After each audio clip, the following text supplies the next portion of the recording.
Det är lite av ett dubbelliv. Det finns någon sån här ikväll som säger att ikväll är kvällen när det är slut med det. Ja rukoilen vaan, että jotenkin, jos me ollaan ajatelleet siinä, että me tehdään kompromissia, niin saisimme kokea tänään, että me vapaudumme tämmöisestä kaksoiselämästä ja saamme kokonaan antautua Herra sinulle. Yes. Så vi lägger den här kvällen i Jesu namn, Faderns, Sonens och Helige Andes namn. Amen.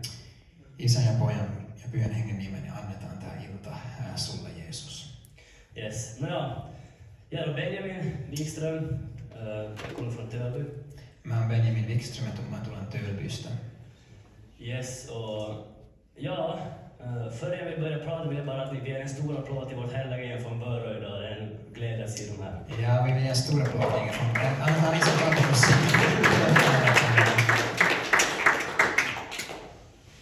Jag kan ju säga så mycket att jag har alltid haft en kristen uppväxt, kristen uppfostran, otroligt fin familj på alla sätt. Mä voin sanoa, että mulla on kristinen perhe, ihana perhe ja ollut hyvä kasvatus. Och jag har alltid sett mig själv som en troende person. Mä oon nähnyt itteni uskovana. Men som vi just pratade om det här med dubbellivet, jag har alltid kompromissat. Mutta kun mä just rukoilin tätä kaksoiselämää, niin mä tein aina kompromisseja. Och så har jag också den fördelen att jag har hyperaggressiv ADHD. Ja mulla on se etu, että mulla on tämmönen hyperaggressiivinen ADHD. Men jag ser det inte som en sjukdom, utan jag ser det som ett personlighetsdrag. Mutta mä en näe sitä sairautena, vaan enemmän tämmöisenä henkilöominaisuutena. Och för många som har ADHD så finns det ett sånt problem att man bara kan fokusera på en sak i taget. Ja monella, joilla on ADHD, niin on semmoinen ongelma, että sä vaan pystyt keskittymään yhteen asian kerralla. Så när jag var liten blev jag intresserad av svampar, så då jag kom hem från skolan så att min skolväska fyllde med svampar istället för skolböcker. Eli kun mä olin pieni, mä kiinnostunut sienistä, ja kun mä tulin kotiin koulusta, niin mun reppu oli täynnä sieniä eikä koulukirjoja. Jag kunde svampboken utantill och innan bakifrån framåt, det var ungefär som Bibeln för mig. Ja mä osasin virsikirjaa ulkoa, se oli vähän kuin raamattua mulle. Ja, och sen kunde det vara fåglar, det kunde vara alla möjliga. Det var ju en fröjd liksom att göra sådana här saker. Niin, saattoi olla lintuja ja muuta, ja se oli tämmöinen ilo mulle. Men så blev jag äldre och så började det här med 100% på en sak bli ett problem. Sitten mä just tulin vanhemmaksi, sitten tämä 100% omistautuminen tuli ongelmaksi. Jag fick min första telefon med internet. Mä sain ensimmäinen puhelin, jossa oli nettiyhteys. Sociala medier. Sosiaalista mediaa. Och jag började spela dator och mobilspel. Ja mä alkoin pelata pelejä ja mobiilipelejä. Och så började jag köpa så här Google Play gift card, så plötsligt hade jag fått 500 € per månad. Ja mä aloin ostaa tämmöisen Google Play gift card, se oli mennyt 500 € kuukaudessa. Jag var 16 år gammal, fick jag min första flickvän. Jag hade fått upp ögonen för flickor som alla gör. Ja kun olin 16-vuotias, niin mun silmät avautui tälle toiselle sukupuolelle ja mä sain tyttöystävän. Och jag var ju förstås kristen, men jag levde inte ute på något sätt. Mä olinhan totta kai kristit, mutta mä en elänyt sitä todeksi millään tavalla. Så det slutade med att jag förlorade min oskuld. Eli mä sitten menetin neitsyyteni siinä. Och efter det så började det gå helt åt skogen. Ja sen jälkeen se alkoikin mennä metsään. När jag var 17 år så hände det en väldigt skrämmande incident. Kun olin 17-vuotias, niin tämmöinen todella pelottava asia tapahtui. Min farsa kom hem från jobbet. Mun isä tuli kotiin työstä. Och plötsligt rycktes jag upp på min stol, min kropp sprang utan att jag ens ville ner till nedervåningen. Ja kun olin 17, kun yhtäkkiä mun tempasin ylös mun tuolista ja mä juoksin alakertaan ilman, että mä olisin tahtonut. Så började jag sparka och slå honom. Ja mä alkoin ikään kuin lyödä ja potkia häntä. Och det slutade med att i princip hela min familj måste binda mig med rep och ja. Ja mun koko perhe joutui ikään kuin sitomaan mut köysille. Så jag vill bara ge en liten sån här varning att just sådana saker som sex för man gifter sig och sådana här saker. Det är som att pumpa in demoner i sig själv. Ja jotenkin mä koen sen niin, että se, että vaikka harrastaa seksiä ennen avioliittoa, niin se on että vähän kuin antaa mahdollisuuden sille, että demoninen valta pääsee. Så vad jag ska behöva i det där läget, du har blivit demoniserad vid 17 års ålder, var en kristen människa som ska kasta ut dem i Jesu namn. Ja mitä mä olisin tarvinnut sillä oli tämmöinen kristitty henkilö, joka oli karkottanut niitä Jeesuksen nimessä. Men istället blev jag skickad till min farfar som har varit idag barnhemsföreståndare i hela sitt liv.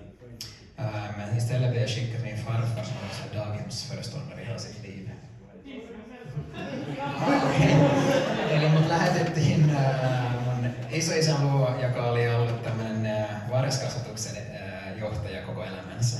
Istället för Jesus så blev det piller. Ja Jeesuksen sijaan mä sain näitä tabletteja. Och jag kom levandes ut ur det. Ja mä tulin elävänä sen läpi. Men jag kan också säga en sån annan sak. Jag har varit mobbad i princip hela mitt liv. Ja, siinä oli montakin tekijää. Mut oli kiusattu ja mut on kiusattu koko elämäni aikana. Och det här lämnar ett djupt trauma, till exempel i högstadiet. Jag var på korset så rev de av det och sa att de har på det slår. Ja tää jätti erilaiset traumat. Yläasteella ne veti mun ristin mun kaulasta ja sanoi, että ne hakkaa mut, jos mä pidän sen. Så ja, jag blev myndig. Musta tuli täysikäinen. Och jag har fortfarande aldrig rört alkohol. Ja mä en koskaan koskenut alkoholin ennen sitä. Plötsligt fick jag via TikTok kontakt med en ny tjej. Ja yhtäkkiä TikTokin kautta mä sain yhteyden uuden tyttöystävän. En fantastisk tjej från Hamburg i Tyskland. Ja mahtava tyttö Hampurista Saksassa. Och jag hade varit i det här förhållandet nu 2,5 år. Jag hade inte älskat den här kvinnan, utan jag bara varit tillsammans med henne för sex. Ja mä oon ollut tämän tytön kanssa 2,5 vuotta. En ole rakastanut häntä, vaan ollut hänen kanssaan sen takia, että mä saisin harrastaa seksiä. För jag hade gått från att vara en svampälskare till en narcissist. Koska mä olin mennyt sienirakastajasta narsissistiksi. Och jag hade blivit självisk, högmodig och girig. Ja olen ollut itsekeskeinen, ylpeä ja ahne. Men den här fantastiska tjejen från Hamburg valde att komma till Finland med sin syster i augusti 2022. Mutta loistava tyttö tuli siskonsa kanssa Suomeen elokuussa 2022.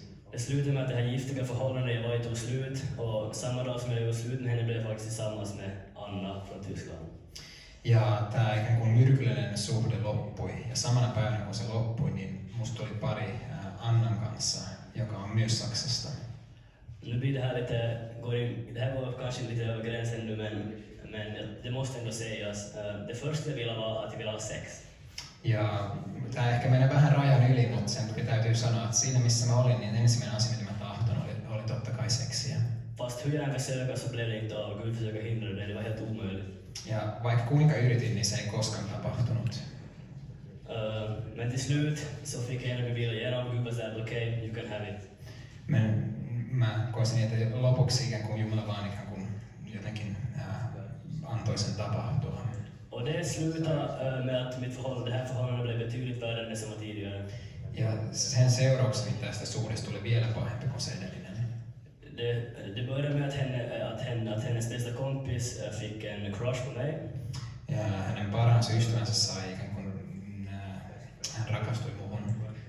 Sen så får jag till Tyskland och ni vet ju dryckeskulturen i Tyskland. Ja mä menin Saksaan ja ehkä joku teistä tietää, että miten ne juo Saksassa. Plötsligt var jag full 2 gånger per veckoslut. Ja yhtäkkiä mä olin humalassa kaksi kertaa yhdessä viikonlopussa. Och jag hade helt och hållet droppat mina kristna värderingar. Ja kaikki kristillinen perintö oli vaan kadonnut musta. Och sen blev det inte bättre av min flickvän for på volontärsår till Albanien. Eikä se muuttunut yhtään paremmaksi sen kautta mun tyttöystävän tämmöisen vapaaehtoisuuden Albanian. Det slutade med att jag följde hälsa på henne och var där i 2 månader.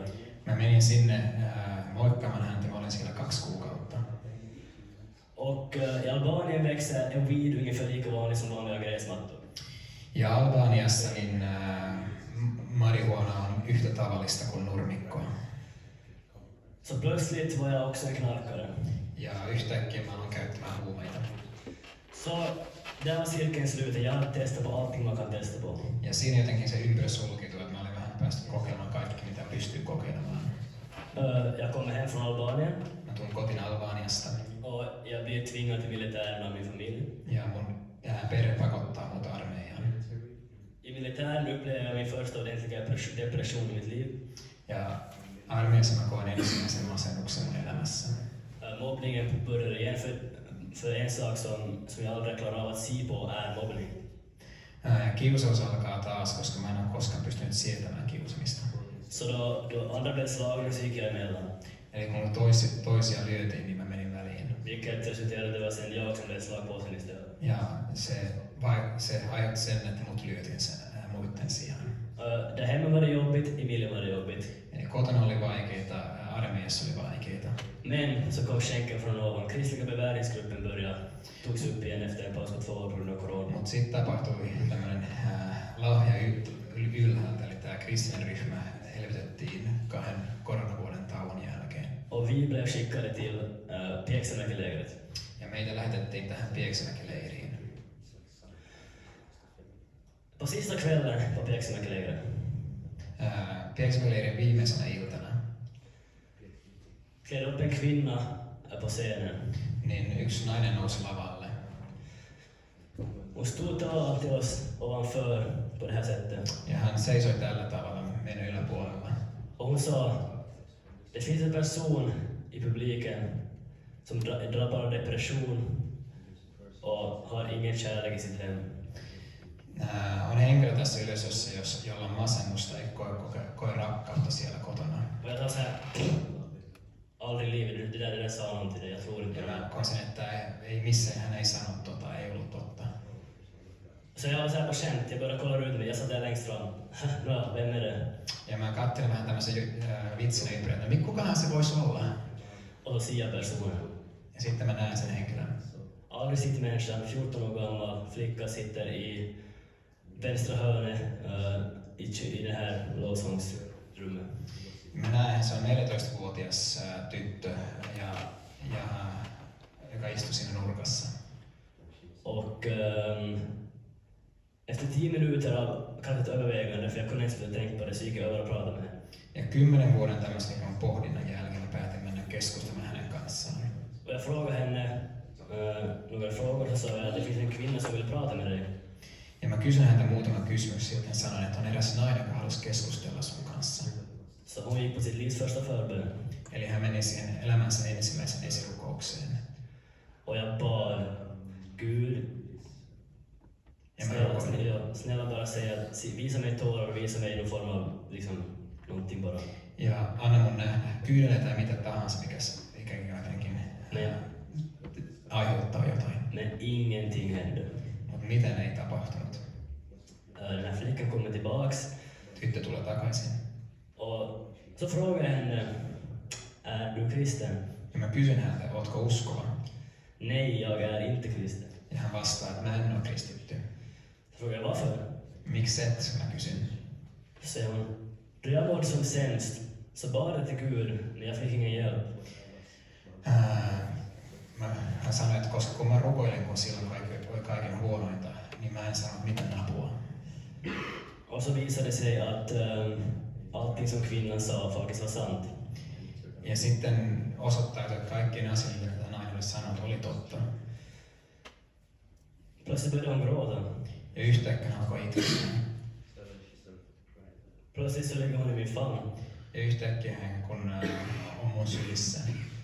Och vi går ut för det blir lite jobbigt. Ja me menemme ulos, koska tuntuu kiusalliselta. Och så säger jag några ord som jag inte har mandat att säga. Ja sitten mä sanoin jotain, mitä mulla ei ole mandaattia sanoa. Jag sa, Jesus älskar dig. Ja mä sanoin, että Jeesus rakastaa sinua. Du har aldrig övergivit. Et sä et ole koskaan mikään kun yksin. Ni kan hålla den här flickan i ert huvud, jag kommer återkomma till det. Men efter att hon gick och sova, jag sprang över hela lägergården. Ja sen jälkeen, kun hän meni nukkumaan, niin mä juoksin sen koko leiripihan poikki. Lyckligare än någonsin varit i hela mitt liv. Onnellisempaa kuin koskaan. Och då kan ni tänka er att, och där kom vändpunkten och allting blev bra. Ja sitten voit ajatella, että tossa se käännekohta tapahtui. Men om man läser Bibeln så förstår man att de har gjort något gott i Jesu namn så finns det en person som inte tycker om det. Mutta jos luette Raamattua, niin kun me teemme hyvää Jeesuksen nimessä, niin on myös joku joka ei tykkää siitä. Så jag kom tillbaka till militären och jag sov dit på 3 nätter.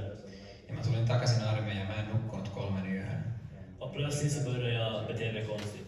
Ja mä alkin käyttäytymään oudosti. Jag kollapsar i vässan och min kropp börjar sprattla helt utan att jag ens kan kontrollera det. Mä koen romahduksen vessassa ja yhtäkkiä mun vartalo alkaa ikään kuin tai liikkumaan ilman, että haluaisin. Plötsligt har jag 3 olika personligheter. Yhtäkkiä mulla on 3 erilaista persoonallisuutta. Sitter inne och ristar sataniska tecken på papper. Ja mä alkan piirtämään tämmöisiä satanistisia piirroksia paperilla. Går ut på hela brigaden och predikar ett sataniskt evangelium. Ja mä julistan tämmöistä paholaisen evankeliumia. Och det var det som var Satans plan. Ja mä koin, että se oli sen vihollisen suunnitelma. Och till slut blev jag hemskickad från militären. Ja mut lähetettiin kotiin armeijasta lopuksi. Och det slutade på Ropanäs. Ja mä lopuksi joudun tuohon Ruupaneesin mielensairaalaan. Och till slut så var jag så vild och så galen. Jag tror jag sa att jag var Gud så att du måste söva ner med min spruta. Ja lopuksi mä julistaudun Jumalaksi ja mä olin niin hullu, että ne joutui ikään kuin laittamaan mut nukkumaan. Vid det här skedet så bed hela Österbotten för mig. Ja tuntui, että tähän aikaan niin koko Pohjanmaa rukoili mun puolesta. Sista dagen före min födelsedag så ligger jag i princip... Jag är liksom så här nära att se min själ utan att jag vet om det. Viimeisenä päivänä, niin ennen mun syntymäpäivää, niin mä makan siellä ja jotenkin olen huonossa paikassa. Men så vaknade jag upp Ja mä herään på min 20:e födelsedag. mun 20 vuoden syntymäpäivänä. Min namnsdag är den 20 december. Min namnsdag är 20, eli se on munkin itse asiassa, yllättävästi. Eli 20. joulukuuta on mun nimipäivä. 20 har alltid varit en jättespeciell nummer för mig utan att jag vet om. 20 on ollut tämmönen erikoinen numero mulle. Och jag har fått också en vision om att jag har sett 2 pappersbitar framför mig, en halvlång och en hellång. Ja mä oon nähnyt tämmösen näyn, että mulla on paperi, yksi pieni osa paperista ja yksi isompi paperipala. Och det var ett sån gap däremellan. Ja siinä välissä oli tämmönen välikkö. Så på min 20:e födelsedag vaknade jag upp från en mardröm som var i 5 år. Ja sinä päivänä mä herään jotenkin tästä ikään kuin painajaisen kestänyt 5 vuotta. Jag är fri i Jesu namn. Ja mä koen semmoista että olen vapaa Jeesuksen nimessä. Och jag blir hemskickad. Ja mut lähetetään kotiin. Med 3 olika mediciner. Ja myös on 3 erilaisen lääkkeellä. Plötsligt är jag bipolär. Yhtäkkiä mulla on tämmönen bipoläri tai 2-suuntainen mielihäiriö. Och de här medicinerna gör att jag blir en zombie. Ja nämä lääkkeet aiheuttavat sen, että musta tulee tämmönen zombi. Och jag hamnade i en existentiell kris. Ja mä sain tämmöisen eksistentiaalisen kriisin. Och så kom jag ihåg min kompis Jakob sa till mig, han sagt till mig sen jag var 18 år, sen 2018. Ja mä muistan, että mun ystävä Jakob sanoi mulle. Börja läsa den där arma bibeln. Lue Raamattua. Och så gjorde jag det sista som jag ännu inte har testat på. Ja mä tein sitä viimeisenä asiaa, mitä mä en ollut tehnyt siihen asti. Jag öppnade bibeln. Mä avasin Raamatun. Och jag fattade ingenting. Ja mä en tajunnut mitään. Men jag fortsatte läsa den i 7 månader. Ja mutta mä jakoin sen lukemista 7 kuukautta. Och nu pratar vi för exakt en månad sen idag. Ja tasan kuukausi sitten. Eller 2 dagar extra. Ja 2 päivää lisää. Och jag började komma tillbaka på de här 7 månaderna. Ja mä aloin miettiä näitä 7 kuukautta. I Jesu namn, narcissismen var borta, högmodigheten var borta, pengabegäret var borta, begäret av kvinnor var borta, allting var borta. Ja mä koin, että kaikki nämä tarpeet, mitä mulla on ollut, raha, naisia, ylpeys, että ne oli ikään kuin alkanut häviämään. Jag började bry mig om människor. Ja aloin ikään kuin välittää ihmisistä. Men så började jag tänka, är det här alltså kristendomen är? Onko tää kaikki, mitä kristinusko on? Man läser en gammal dam i bok och blir en bättre person. Sä luet ikään kuin tämmöistä vanhaa kirjaa, että susta tulee parempi henkilö. Jag tänkte att nej, det måste finnas någonting mer. Ja mä ajattelin, että täytyy olla jotain enemmän. Tänk det på det här sättet, Gud står och knackar på alla deras hjärtan just nu. Ja ajattelin sen tällä tavalla, että Jumala koputtaa jokaisen sydäntä. Men det finns en massa dörrar i vägen. Mutta siinä on paljon ovia siellä edessä. Jag har kanske 100 såna här. Ja mulla tuntui, että mulla on ehkä tämmöistä 100 tämmöistä ovia. På 7 månader så fälldes varenda en. Ja koin, että 7 kuukauden aikana niin jokainen niistä kaatui. Jag och min kompis Jakob och min kära vän Tom, en applåd. Ja mun ystävä Jakob ja Tom. Vi får på en apologetikhelg i Karleby. Vi får på en apologetikhelg i Karleby. Eli me mentiin apologia viikonloppuun Uusi-Karlebyyn. Och jag får bön. Ja mä saan siinä esirukousta. Och jag har blivit bedd för hundratals gånger. Ja mun puolesta on rukoiltu satoja kertoja. Men nu var dörrarna borta i Jesu namn. Mut tuntui, että nyt nämä väärät ovet oli menneet Jeesuksen nimessä. Det finns inga ord som kan beskriva vad som hände. Ja sanoja ei riitä siihen kuvaan, mitä tapahtui. Det började i tåspetsarna, det spredde sig hela vägen upp. Se kun alkoi varpaasta ja meni varton läpi päähän. Fjällen föll bort från mina ögon. Ja tuntui, että nämä ikään kuin peittävät asiat mun silmien edessä putosivat. Och jag gick ut till min kompis Jakob och frågade Jakob, vad är det som händer? Ja mä kysyin Jakobilta, mitä tapahtuu. Han säger, välkommen bror, det här har jag bett för i 5 år. Du har blivit fylld med den helige ande. Ja hän sanoi, että tervetuloa veli, tätä mä oon rukoillut 5 vuotta. Sä oot täyttynyt pyhällä hengellä. Jag säger, bro, vad betyder det? Ja mä kysyin, bro, mitä se tarkoittaa? Han sa, no spoilers, du kommer nog märka. Hän sanoi, että no spoilers, sä huomaat kyllä. Nästa dag så befinner jag mig i Sion klockan 5.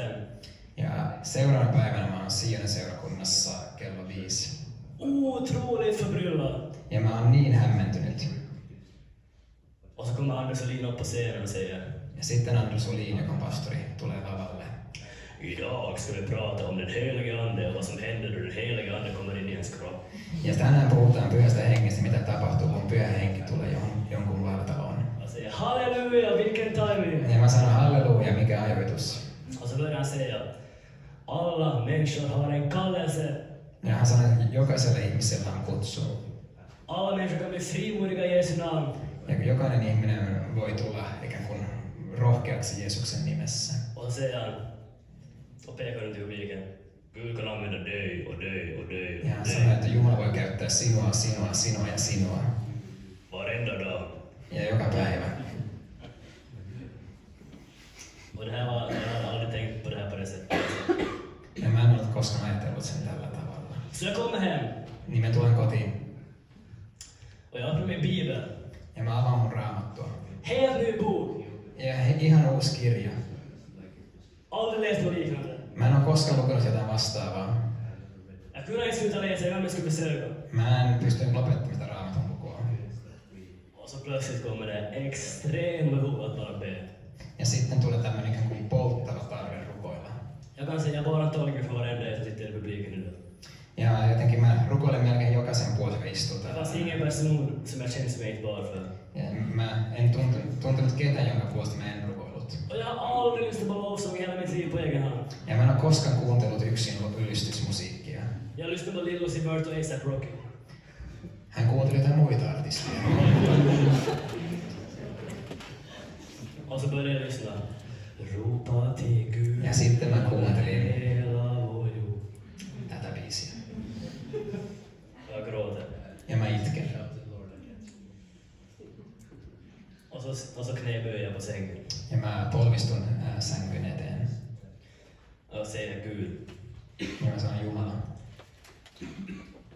Jag testar på allt. Mä oon kokeillut kaikkea. Ingenting funkar. Ja kun mitään ei toimi.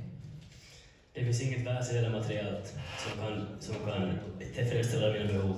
Ei ole mitään maallista tai materiaalista, mitä voi täyttää mun Jag ger allt. Ja mä sanon, että mä annan kaiken. Samla ihop de här högarna splitter och gör vad du kan. Ja mä sanon, että sä saat ottaa nämä pirstaleet ja tehdä mitä sä haluat. Och så säger jag de bästa för orden jag någonsin har sagt i hela mitt liv. Ja sitten mä sanon 2 parasta sanaa, mitä koskaan sanonut. Jag ligger på knä på sängen och säger Gud, Mä polvistun siihen sängyn eteen, mä sanoin. Jag kan inte förneka att du finns längre. Mä en voi kieltää, että sä oot olemassa. Använd mig. Ja käytä minua. Nästa dag Ja seuraavana päivänä. vaknade jag upp av en text. Ja mä saan tekstiviestin. 27-årig kanadensare på Instagram frågar "Hey bro, wanna hang out?" 27-vuotias kanalainen kysyy, että haluatko oikein mun hengailla.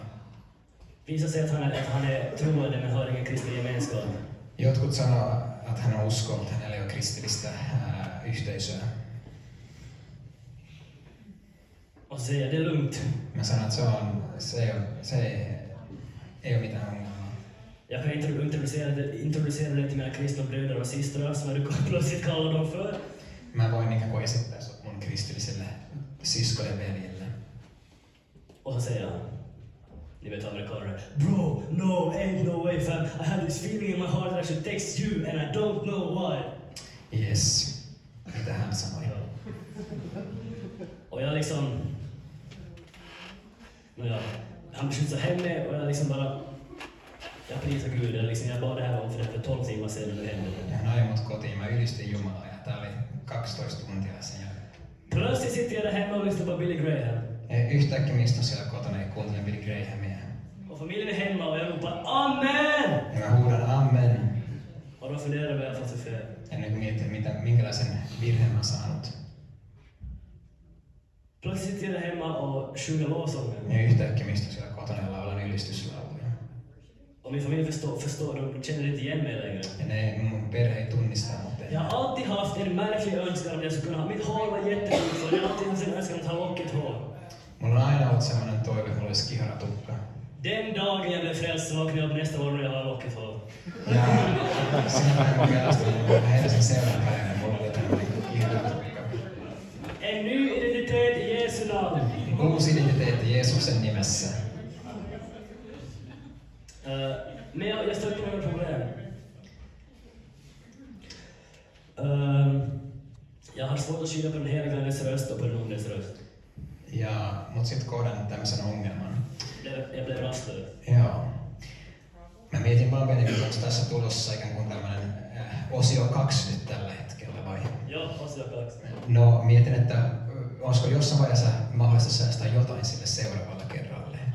Att skulle någon i något skede vara möjligt att spara en del till nästa gång. Yes. Bra, om du försöker landa så är vi alla, blir det bra. Yes, eli mulla oli ongelma tunnistaa sitä pyhän hengen ja paholaisen äänen eroa. En vecka före jag blev frälst. Viikko sen ennen kuin mä pelastuin. Skickade den flickan som jag träffade på Pieksämäken sa till mig. Niin tää tyttöllä, joka tapasin Pieksämäellä, lähetti mulle asian. Hon har i 7 månader tagit kontakt med mig och jag har knappt svarat. Hän oli 7 kuukautta ottanut yhteyttä muuhun. Och hon säger att jag vill ta livet av mig. Ja hän sanoi, että mä haluan tappaa itteni. En vecka senare blev jag frälst och så började jag ta kontakt. Ja 1 viikko sen jälkeen mä pelastuin, sitten mä aloin ottaa yhteyttä. Nu är jag farit hem till henne, bett för henne och ja. Nyt mä saan viedä hänen luon, niin mä rukoilen hänen puolestaan. Gud kan rädda ett liv genom mig. Ja Jumala on pystynyt toimimaan mun kautta. Och den här flickan är med oss idag. Ja tää tyttö on täällä meidän kanssa tänään. Hon är här, Edith får en applåd.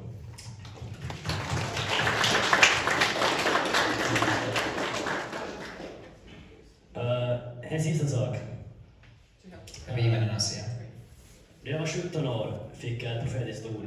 Kun mä olin 17-vuotias, mä sain tämmöisen profetaalisen sanan. Du kommer att bli en evangelist. Susta tulee evankelisti. Och jag sa, den här personen är galen. Ja tää ihminen on hullu. Han sa, du kommer stå med mikrofon. Sä tulet seisomaan tämmöisenä mikrofonilla. Och stå och prata inför massor med folk. Ja saat puhua monen ihmisten edessä. Och idag går den här profetian i uppfyllelse i Jesu namn. Tänään tää profetia täyttyy Jeesuksen nimessä.